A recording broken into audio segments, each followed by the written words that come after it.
Okay, everyone, I would like to introduce you to a very talented designer that I know, Phyllis. She's based in sunny San Diego and she designs incredibly beautiful and holistic brands and websites. So I'm super excited to introduce you guys to her today. But enough of me chatting on. Why don't you introduce yourself and your business to everyone who's listening? Sure. First of all, thank you for inviting me to do this with you. I'm super excited to talk about all the things we're going to talk about. So quick intro about me. My name is Phyllis Sa. I am a brand and website designer for all sorts of awesome small businesses, organizations, and creative individuals. And it's going to have been about 2 years since I made the transition to owning my own business. So. Oh, wow. So it's been 2 years since you went full-time freelance. Yeah, so the funny story is I've actually been freelancing the entire time that I've been out of school. So I've never actually had to make the transition from a day job to freelance designer. Oh, awesome. Yeah, I'm originally from Michigan, and my now husband moved out to San Diego shortly before I did. And, I moved out right after him, and I was in a new state, new place. Wasn't quite sure what I wanted to do with my design career. So I kind of just right off the bat just started freelancing. Pretty soon afterwards, I found my first contract position, and then freelancing just kind of stuck. There was no other, once you have the taste of that freedom, you don't necessarily pivot to looking for a regular day job. So for me, my more kind of traditional story of a transition to what I'm doing now happened about 2 years ago when I went from just a general freelancer to a creative entrepreneur, which was super scary, but ultimately very liberating, which I think a lot of people can relate to when they go from a day job to freelance or from just freelance to owning their own business. So oh, yeah, absolutely. And I love that you made that point that there's a difference between generally freelancing and becoming a creative entrepreneur. Could we just quickly discuss that point as well? Oh, of course. What do you think, for anybody who's listening, who's wondering what the difference is, what do you think it is? I think it really boils down to someone else having kind of ownership of your work and you having ownership of your own work. When I was a contractor, I got sent all sorts of things, but these weren't my clients. My client technically was the company that contracted me, so it's a very different,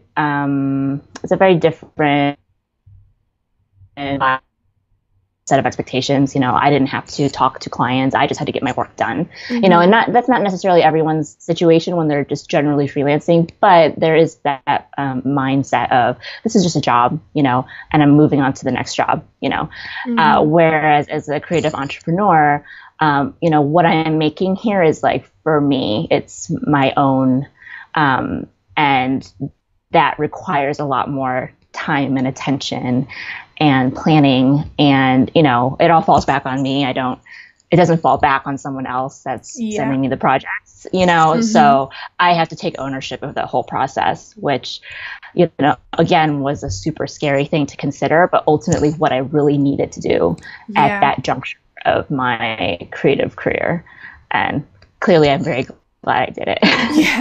Yeah, once you go freelance or once you start your own business, it is just, you can never imagine going back. I can't imagine going back. You just can't. Nope. No, not now that you have so much freedom that comes with being a business owner.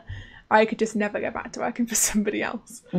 Absolutely. Yep. Yeah. Now, one thing that you are super good at is nurturing those client relationships, like you just mentioned about being a creative entrepreneur, where it's down to you to look after those clients and make sure that they're being taken care of properly, that you're doing the best that you can for them. All of these things come into play when you start a freelance business or a design business. So let's talk about nurturing client relationships so that they feel satisfied, feel really great about the project and come back for more work. So what's the most effective way that you nurture your clients? So I was thinking about this, and I'm thinking it kind of boils down to two things for me. And the first thing would be being present. And the way I find that is just really being there for my clients, being ready to listen, ready to collaborate, ready to engage, especially when I say I'm going to be, and I'll kind of go back to that in a little bit. Like you, a lot of my clients are not local to me. Yeah. I'd say like 90% of them are out of state. Same. So it's really important. So it's really important for me when I'm working with people in different time zones, different states, different areas of the country, that I still feel accessible, that I still feel out of reach. Or not out of reach, within reach. And the last thing I want is for my clients to think that I'm not reliable or I'm not able to meet expectations. So I really make a big effort in the beginning to set the stage. So they know exactly what's going to happen over the course of the process, what they can expect from me, how they can reach me. And then after that, my goal is to exceed their expectations whenever I can. So that isn't obliterating my boundaries or sacrificing my free time to be at their beck and call, but it does mean, again, being there to show up reliably and then going the extra mile if necessary to get the job done. Especially with the time difference, and I'm like this too when I'm hired people. I don't want to be spending like that 3-hour time difference wondering like, oh no, is something wrong? Do I need to have another conversation with them? Did they see this thing? So for me, it's really important to be there however I can. It might not always be actively there while they're working, but to be there and to make sure that I'm there to smooth anything over, to make them feel really comfortable, that they know, hey, Phyllis might be in a different time zone, but I know that she's going to get on this right away. I know she's going to notice this problem, so stuff like that. So being present is sort of a catch-all term, but it's being present in a lot of different ways. I love that. Being open. And this is something that I've had to learn a lot about kind of over these past 2 years of being, the way I define being open, at least in this context, is really keeping myself open to ideas and possibilities, particularly the ones that my clients are bringing to the table. Obviously I am very confident in my skills. I know that I'm the expert in this field. They're hiring me for a reason, and my goal is to leverage those skills as best I can for my clients. But I also don't want my ego to get in the way of creating something really magical. And I find it really amazing how many of my clients have come to me saying that they don't feel heard, they don't feel understood. They come with negative past experiences with designers that have fallen short of what they were supposed to deliver, that have locked them out of the creative process. And, I work with people from all different industries and backgrounds. So, compared to someone that's maybe in a niche field that has really developed a very focused understanding of that industry, I don't necessarily come with that background. So I want to make sure that I'm hearing what the client has to say, that I'm hearing what's going to work for their industry, that they clue me in on things that I can learn more about to better, serve the work that I'm going to do for them. And, again, it doesn't mean that I give into all the ideas that my clients have. I've definitely become much better at you know what, I'm going to just put my foot down before we get too far. That's not the greatest idea. But, I say a lot that I want collaborative and I want to stand behind that. And so when I work with them, I want them to feel you know what, even if Phyllis isn't doing the thing that I think is going to be the best idea, I've hired her for a reason. I feel that she's acknowledged my feedback, that she's acknowledged my perspective, and now I can just be excited about what comes next. So I that being open thing. I know, and it's hard. I think you have to really work on it, because I don't know about you, but I've had situations in the past where my initial reaction was very defensive. My work is good. Why are you saying that? Why are you questioning this? I know it's really good. Exactly. Yeah. Exactly. Right. But, it's funny that I feel most of the breakthroughs that I have on projects with clients have come after, that first round of back and forth and, oh, what about this? What about that? And it's what? I didn't see it that way before, because my client came with that sort of missing piece for me to kind of put it all together. I love all of those points. I love that you put so much importance on being open and being accessible to your clients. And let me quickly ask as well, because you did mention about time zone differences. And I hear a lot of designers who I speak to and who I coach, and the people inside my members club, they often bring up this issue of time zone differences. And a lot of people worry about that with regards to if I put a time limit on revision rounds. So, for example, if they've created a logo and the client's got like 3 days to give feedback, what about time zone differences? Different things like that concern a lot of designers I speak with. So how do you handle revision rounds? Do you put a time limit on them? What's your kind of way around that? So I do have my revision schedule very specifically within our process. What I do though, and I kind of mentioned this, is at the very beginning, setting the stage for expectations. So before we begin, my client knows when all the deadlines are. They fantastic. know that revisions are happening like on this date in 2 weeks. So number one, there's sort of no excuse to be like, this caught me by surprise, right? So they can plan for that.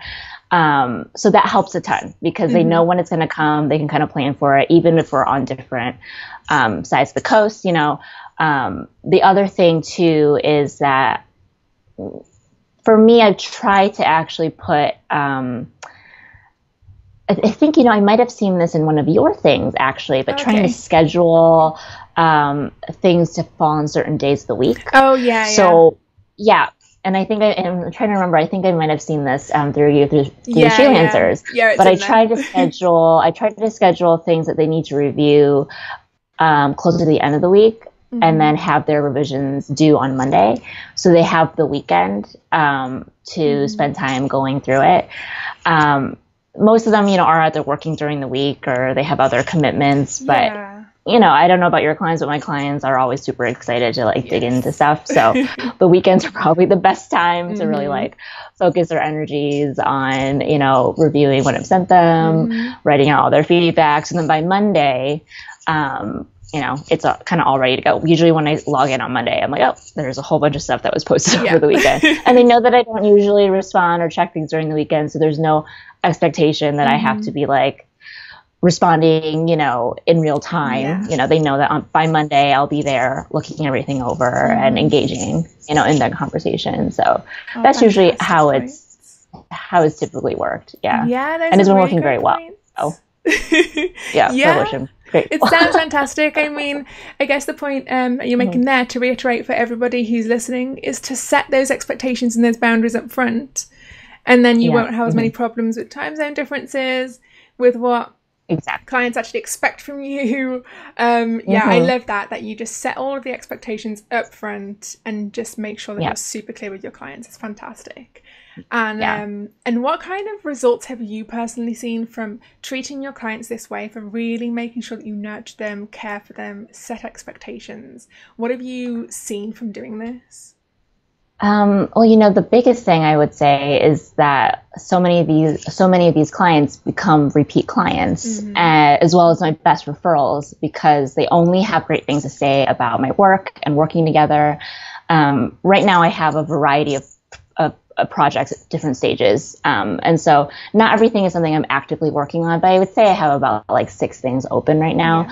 And at least 3 of these clients are longtime repeat clients that have come back to me. This might be the second, third, fourth time now for a large design project. And, for all of them, I've worked with them for about 2 years almost. One is a referral from a previous client. And then another one ended up booking me for more work after we had wrapped up her initial project about a month ago, because she had such a good experience working with me before. So these are all things that I'm not necessarily doing it for this, but as someone who is very, I'm not as keen on marketing myself a lot, which I'm sure a lot of your listeners and followers can probably relate to. you know, since I'm not that kind of person, it makes so much sense for me to really invest that energy into making sure my current clients are happy, because at least in my situation, they really are the source of a ton of new work for me. And, you know, I know that I've been lucky in that regard. I know that's not something that's necessarily like replicable, you know, in a direct way, but, you know, investing in my clients is like investing in a long-term relationship. You know, I want them to be taken care of, and I want them to feel good about where they are in the moment with me during their project. And, you know, they're going to remember those feelings. They're going to think of me, you know, when they have another thing come up. You know, a lot of them will come back to me quite frequently, actually, with smaller projects, you know. And this is another situation where it's like being open. You know, I know a lot of people are very strict about the type of work they want to take on, especially as they're sort of evolving their businesses. But I've always made it a kind of unspoken thing that if we work together and you have something that you need some help on, come to me. You know, I'm not gonna like make you jump through hoops to like rebook my services. Just come to me with whatever you have on your plate. We'll figure it out, you know. And most of these clients, you know, I work on little things with them over the course of the year. And then the next year they're like, hey, Phyllis, I have this huge thing that I need help on. Like, and I'm like, okay, yeah, you already know how the process goes. So let's just, you know, let's just get it started. So, you know, and that's great. That level of comfort, it's easy for them and it's easy for me. Because then once you've invested all of this the first time around, you don't need to, it becomes second nature almost, you know, for the next few times. And it is so much easier to get a repeat client's work, to just work with somebody that you know how to work with, that you know how they work, you know, their style, you know, their way of communication. Absolutely. It's so much easier to work with somebody like that than to keep trying to find new clients all the time, especially if the freelancers that are listening to this are like yourself, where they don't really want to go out and market themselves like crazy, or they don't really want to try things like advertising or different things like that. This is hands down the most genuine way to make sure that you stay in business, to make sure that you work with people that you love. So I love all of those tips. And while we're wrapping this up, what are your top 3 tips for freelancers or designers who really want to wow their clients? Okay, top 3 tips. The first tip, I guess, would be, you know, really be detail oriented. And I know that if you're a designer and you're creative, you probably already are, especially when it comes to your work. But I do think that sometimes we get so like focused on the work that we sort of forget the other parts of the process, the communication, the planning, you know, project management. And I know that we're not all naturally good at these things. And it's been something that I've had to like train myself to be better at. But when you put that much attention to detail in all the other aspects of your client process, you know, it yields results, you know. Clients notice that you haven't let this thing slip, you know. So that's been a big thing for me. And I think it's just a big thing for people that are especially starting out, are continuing to grow. A big thing to remember. My second tip would be, like I mentioned earlier, is just being there.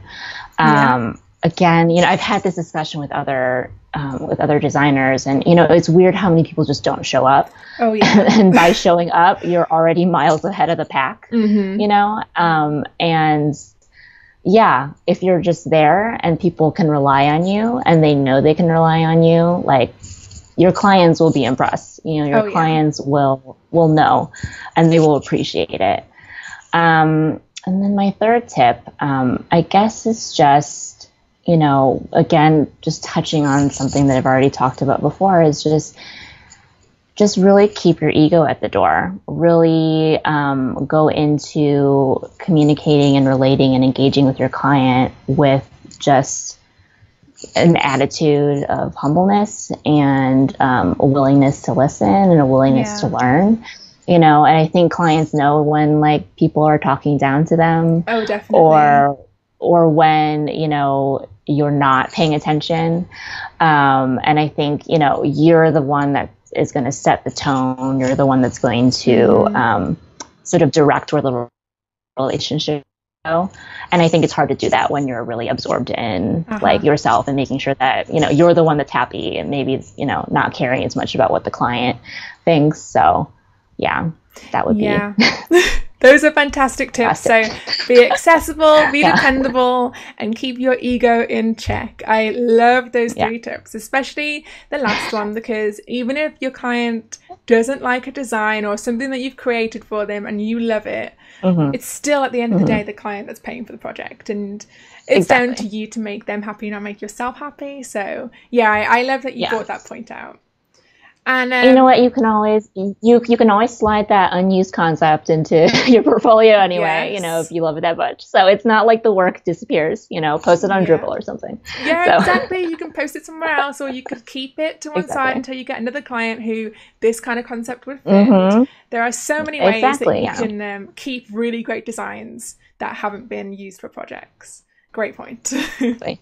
So, Yeah. where Yeah. can the people who are watching this, where can my community find you? So I'm you can find me in a few places online. Mhm. First is my website, which is www.phyllissa.com. That's Yeah. PHYLLISSA.com. I also have an advice column for creatives Yeah. at thequietcreative.co. It's a little bit quiet at the moment, but I'm hoping to start devoting some more time to it. Uh-huh. And, you know, I already have a bunch of really great columns up there. So if you are starting out as a freelancer or you've already been doing this for a while, you know, I have there's some great questions and answers there that might help you with the current issue you're going through. Hmm. And then as far as social media goes, I'm primarily on Instagram. My handle Yeah. is Phyllis Sa Design, all one word. Yeah, so hopefully I get to see some of you there. Hopefully I Yeah. get to meet some of you online at some point. That'd be great. So Yeah, awesome. And I will put all of those links below this as well so that everybody can go and find you and learn more about you, see your designs, and read the awesome advice that you have over on The Quiet Creative. So thank you so much for just thank chatting for a while you. this morning and just sharing some really great advice with the freelancers that are listening to this. I'm sure it's really helped them.